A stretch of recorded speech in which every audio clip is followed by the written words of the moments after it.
Galgotia university पर एक बड़ी खबर आ रही है। भारत मंडपम में चल रहे एआई समिट को गलगोटिया यूनिवर्सिटी को छोड़ना होगा।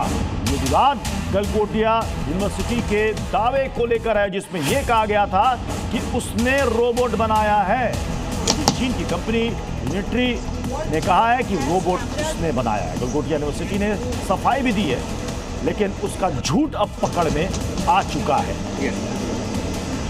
इसी रोबोट को लेकर के पहले यूनिवर्सिटी ने दावा किया कि ये उसकी खोज है, ये रोबोट उसने बनाया है, जबकि चीन की कंपनी यूनिट्री का दावा है कि ये उसका रोबोट है। और अब इसके बाद यानी कि झूठ पकड़ में आने के बाद गलगोटिया यूनिवर्सिटी को एआई समिट को छोड़ना होगा, आदेश जारी कर दिए गए हैं। ये झूठ पकड़ में आ गया है। दरअसल ये कुछ मूवमेंट दीजिए ना। जो ये रोबोट है, ये चीन की एक मशहूर टेक्नोलॉजी कंपनी यूनिट्री वो बनाती है। ये हाई परफॉर्मेंस वाले रोबोटिक डॉग और ह्यूमनॉइड रोबोट बनाने के लिए पूरी दुनिया भर में जाने जाती है। कल जिस तरह का एक जो है रोबोट दिखाया गया और ये दावा किया गया कि ये उन्होंने बनाया है, उसके बाद जो है इसको लेकर विवाद हो गया। चीन की तरफ से एक ट्वीट भी आया कि वो चाइनीज है और उसको वो इस तरह का रोबोट था जो इस जगह पर बना हुआ है। आप देखिए कि ये गलगोटिया यूनिवर्सिटी ने इसको कल दिखाया। उनकी जो फैकल्टीज़ थी इन्होंने बताया कि ये इन्होंने बनाया है, लेकिन बाद में ये सामने आया कि ये चाइनीज़ है, चाइना से लाया गया है और उसको दिखाया गया है। यानी आप कह सकते हैं कि एक तरह से फर्जी दावा उसको लेकर किया गया है, जिसको लेकर विवाद भी हो गया है। यहाँ गलगोटिया यूनिवर्सिटी की बहुत सारी कल फैकल्टी थी। आज कोई आया है आप लोग गलगोटिया यूनिवर्सिटी से? जी, हम गलगोटिया यूनिवर्सिटी से, लेकिन अभी कोई फैकल्टी नहीं आया यहाँ पे। अच्छा, तो वो जो रोबोट आप लोग बता रहे थे कल, वो हटा लिया गया? जी, वो हटा लिया गया है जी। तो क्या उसमें विवाद क्या हुआ? आप लोगों ने नहीं बनाया या बनाया?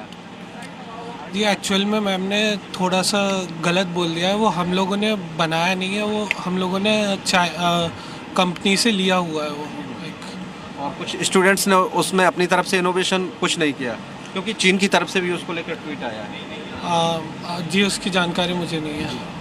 तो ये देखिए तस्वीर है, जैसे स्टूडेंट्स हैं यहाँ पर। आज फैकल्टी तो इस जगह पर है नहीं जो कल दावा कर रहे थे कि ये उन्होंने डिज़ाइन किया है, लेकिन इसी को लेकर काफ़ी कंट्रोवर्सी जो है हो गई है कि आखिर इस तरह से फर्जी तरीके से क्यों चीज़ें दिखाई गई हैं। सच्चाई सामने आने के बाद कि ये डिज़ाइन जो है इंडियन नहीं है, इसमें इंडियन कुछ भी नहीं है और ये सब चाइनीज़ है, इसी को लेकर विवाद हुआ।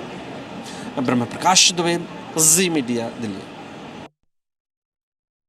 मुझे ये बताइए कि कल मैं उसी को लेकर जो विवाद हुआ, चीन की तरफ से एक ट्वीट आया कि आपने जो रोबोट दिखाया है वो उनकी तरफ से डिज़ाइन किया हुआ है, इसमें इंडियन क्या था?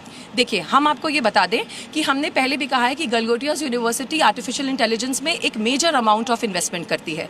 जो रोबोडॉग हमने दिखाया, जो प्रोजेक्ट किया, वो उस इन्वेस्टमेंट का एक पार्ट था, क्योंकि ये हमारा हमेशा से प्रयास रहता है कि हम अपने स्टूडेंट्स को अक्रॉस द ग्लोब से कटिंग एज टेक्नोलॉजीज ला कर दें। आप लोगों ने कहा कि आपकी यूनिवर्सिटी ने डिज़ाइन किया है, स्टूडेंट्स ने? आप मुझे वो डिज़ाइन वर्ड दिखा सकते हैं? हमने कहीं नहीं किया कि हमने उसको डिज़ाइन किया है। आपने नहीं हम वो सारी चीज़ें बच्चों को ला करके देते हैं ताकि बच्चे उसको पढ़ें, उस पर रिसर्च एंड डेवलपमेंट करें, उसको फर्दर बेटर फीचर्स के साथ इक्विप करें और एक विकसित भारत में अपना योगदान दें। तो अभी आप उस पर कायम है? हाँ, इस बात पे कायम है कि वो हमने प्रोक्योर किया बच्चों को एक नई टेक्नोलॉजी से इंट्रोड्यूस कराने के लिए। वो एज एन एआई इन्वेस्टमेंट हमारा पार्ट था और आज भी वो हमारी लैब में बच्चे उसको स्टडी कर रहे हैं और आगे उसके साथ कुछ बेहतर काम करके ले आएंगे और भारत में हम अपना कुछ क्यूरेट करेंगे। तो फिर हटाया क्यों गया? हटाया नहीं गया सर, वो यहाँ पर प्रोजेक्शन के लिए आया था। बेसिकली उसका काम था कि वो बच्चों के साथ लैबोरेटरी में रहे, वो अपनी जगह पर वापस गया। नहीं, लेकिन कल जो आप लोगों ने दिखाया वही चीन की तरफ से ट्वीट आया, सरकार भी जवाब नहीं दे पा रही है। इतना बड़ा आयोजन है, आपको लगता नहीं कि इससे देश की छवि को नुकसान पहुंचा? सर, ये बहुत नेचुरल सी बात है कि ये रोबोडॉग सबको पता है कि कहाँ से आया, कैसे आया। हम ऐसा कभी क्लेम क्यों करेंगे? आपकी फैकल्टी एक इंटरव्यू में बता रही है। सर, ये मिस इंटरप्रेट हुआ। ये इट वाज अबाउट कि कैसे बच्चों के बीच में हम उस रोबोडॉग को लेके आए। It was a part of the investment कि बच्चे उसको सिर्फ सुनने में नहीं। इन्वेस्टमेंट क्या है आपका, मुझे ये बता दीजिए। खरीदना उसमें इन्वेस्टमेंट था ना, खरीदा है ना? हाँ, हमने ऐसी बहुत सारी चीजें अपने कैंपस में लाए ताकि बच्चे सिर्फ उनके बारे में सुने नहीं बल्कि उनको देखें, उसमें एक्सप्लोर करें, उसके साथ और आगे R&D कर पाए, रिसर्च एंड डेवलपमेंट करें। आप ये सिर्फ करें कि आपने सिर्फ खरीदा और उसको नाम दिया, ये इन्वेस्टमेंट है आपके लिए? ये हमारा इन्वेस्टमेंट है, बट हम साथ साथ ये भी एक्सेप्ट कर रहे हैं कि हमने, हमारे बच्चों ने बहुत कुछ स्क्रैच से बनाया है जो आपको इस पवेलियन पे दोनों तरफ देखने मिलेगा। ठीक है, आई अंडरस्टैंड, लेकिन उस रोबोट में तो कुछ नहीं बनाया ना सर। मैं कह चुकी हूँ कि वो हमारा AI इन्वेस्टमेंट का पार्ट है। कल भी हम यही बातें कहना चाह रहे थे, जो मिस इंटरप्रेट हुई, आज हम उसके लिए क्षमा प्रार्थी हैं और उसको ठीक तरह से इलाबोरेट आपके न्यूज़ चैनल के माध्यम से करते हैं कि वो हमारा इन्वेस्टमेंट है हमारे बच्चों को नई टेक्नोलॉजी से इंट्रोड्यूस कराने के लिए और उससे कुछ बेटर बनाने के लिए, विकसित भारत में अपना योगदान देने के लिए।